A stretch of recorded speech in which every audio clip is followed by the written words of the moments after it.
What's up, guys, and welcome back to the channel. We are back out here again at the same exact pond that I was at when I caught that pretty good sized catfish in the previous video. So, that wasn't the only catfish that we've caught here. We caught like a really small, like baby channel cat out here, or flathead, or whatever you want to call it. And, we did hook into another decent sized catfish out here as well, but unfortunately we were not that well equipped or prepared for actual catfishing, I guess you could say. And we was only running 15-pound mono line on that particular setup. And what happened was the catfish ended up snapping the line and it got away. But that big one, the 6.11 or whatever, I know that doesn't really seem big for a catfish, but when you're fighting that thing in the water, they feel a lot bigger than what some of them actually are. Okay. But I mean, it's almost a 7-pound catfish. I mean, that's not inherently a small fish, you know what I'm saying? I know a lot of people probably watch and are like, oh, but I pull 30, 40, 50-pound catfish. You know, I know there's people that pull 100-pound catfish out, guys. Obviously. For this particular pond, I just don't think there's anything that big out here. You know what I'm saying? Now, I could be wrong. I could be completely wrong, and there could be a freaking mammoth or a giant just lurking under the water in this pond. I want that to be true. I would love nothing more than to unexpectedly hook into a freaking beast, okay, and pull that out for you guys to see. That'd be amazing. But the thing is, like a 7-pound catfish, guys, that's a decent catfish. It's not a baby catfish, but it's like, I don't know what you'd call it. You know, growing, teenage, young adult catfish. I don't know. Is there terminology for judging the age of a catfish? I have no idea. Like I said, I'm kind of newer to this catfish whole thing. You know what I mean? I primarily am a bass fisher. And I'm starting to kind of take that step and expand into catfishing, if that makes sense. So I'm still kind of like learning all the lingo, terminology, yada, yada, yada, specifics. Okay. I know how to catch them. Okay. We'll just put it like that. You know, you could be the smartest bookworm, you know, and technical advisor on fish species. Okay. Doesn't mean you know how to actually physically go out there and hook into these freaking things, okay? And I do, all right? I do it like almost every day, all right? I know what I'm doing. I know how to catch them, right? So, with that being said, like I said, it snapped the 15-pound mono. So this time, we have come prepared.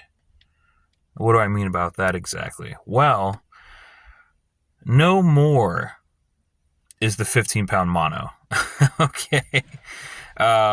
We have upgraded. We have since upgraded. Now, it may be a little bit of overkill for what's actually out here, but I don't know. And I don't want to have to keep buying line and keep buying braid and spooling and unspooling and cutting off the old, okay? It's annoying. It gets annoying so fast. When I spool this freaking reel, I'm planning on keeping it on there for at least a while. You know what I mean? At least a freaking year or two, okay? This whole taking off line every month is getting so annoying, right? I don't want to have to keep doing that.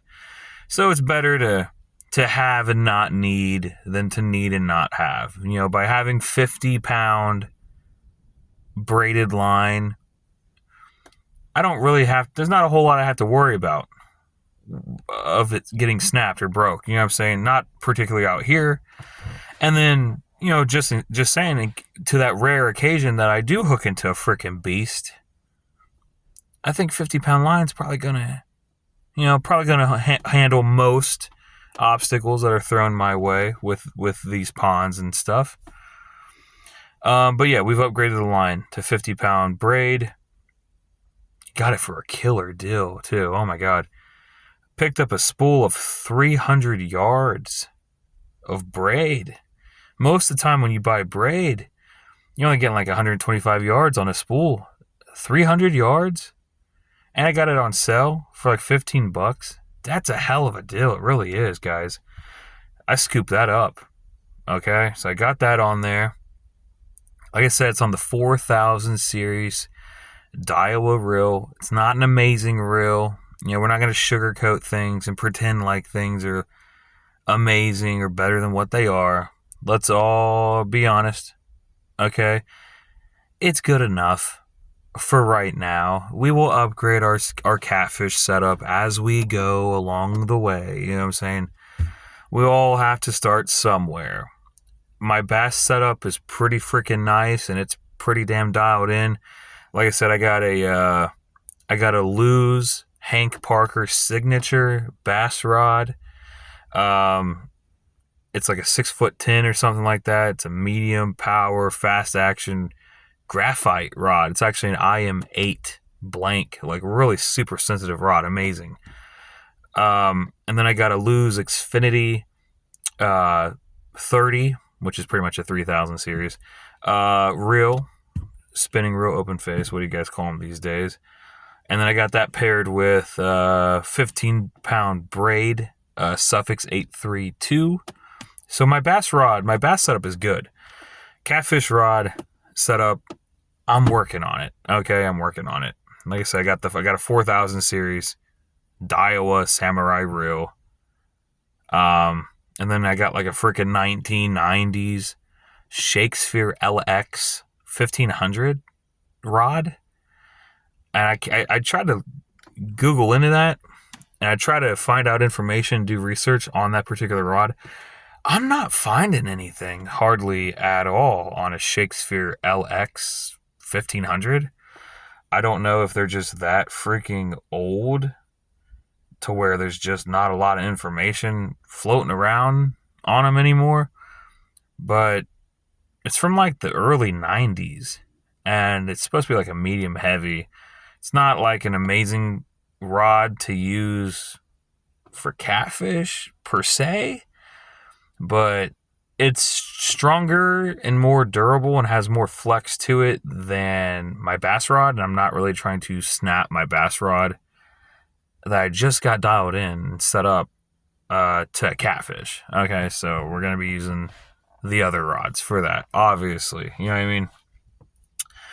And like I said, and then it's got the 50-pound braided line on it, so it is a decent catfish setup for now. I'm going to eventually get an actual catfish pole, maybe a better reel eventually. If this one gets destroyed, we just got to find out. We just got to wait and see how things go. Got a whole pack of hot dogs with me. I am ready, dude. Got a fresh pack of circle hooks. I am set to hook into some freaking catfish. And maybe even some carp. Yeah, because I was talking to a guy who fishes this pond regularly, like I do. And he was here one day, and he physically saw a guy actually pull out a carp, like an actual carp, out of the pond that he supposedly caught on a hot dog. I guess the guy was actually catfishing and just happened to catch a carp on a hot dog circle hook type setup. So then I'm thinking, damn, if I can target multi-species, both catfish and carp, both on the hot dog, that would be amazing, because I have not caught a carp yet, and I plan on it. I 100% plan on catching a carp. Will that be today? I don't know. At the bare minimum, I want to catch some catfish today. If I get some carp mixed in there, man, that's an extra bonus. You know what I'm saying? And I got my bass rod with me as well, so I also want to try to get some bass while I'm here. Why not? You know what I mean? Yeah, but right now I'm kind of sitting here out in the parking lot at this pond, and I am waiting for the wind to die down, because the wind out here right now is something else. It's crazy. And I was out here and I was trying to fish earlier when I first got here, but the wind was just so strong. I'd go to try to cast out my line and it would just catch it, just take it and just throw it all the way across the pond, and it was just not gonna work. So I've been sitting out here in my car for a little while, just kind of waiting for the weather to go back to normal, waiting for the wind to die down. Because temperature-wise, it's amazing out here right now. It's nice and cool. And if it was just a subtle breeze, that'd be different. But it's some strong wind. You can't really fish in strong wind. Not really effectively. You know what I mean? Hopefully it dies down here in the next couple minutes or so. I've been waiting for quite a while. And then we can try to hook into some freaking monsters, right? That's what everyone wants to see. You know what I mean? They want to see some fish, man. They want to see some stuff hooked up. And so do I, man. That's why I'm here. You know what I mean? I'm here to bring you guys the fish, the content. Oh, I got some news for those interested. That little bait and tackle company that I've been kind of, talking to and whatnot. They finally got that thing put together, and they got a shipment coming out to me. Go North Baits got a shipment coming out. Hopefully it'll be dropping in my mailbox or my post office sometime soon, and then we can get on with that review video, because I've been waiting to do that one for quite a while. So yeah, the anticipation on that one has, it's been like a couple weeks or something. So I think we're all waiting for that one. But enough talk. I'm going to get back out here. Let's try to get you guys some fish.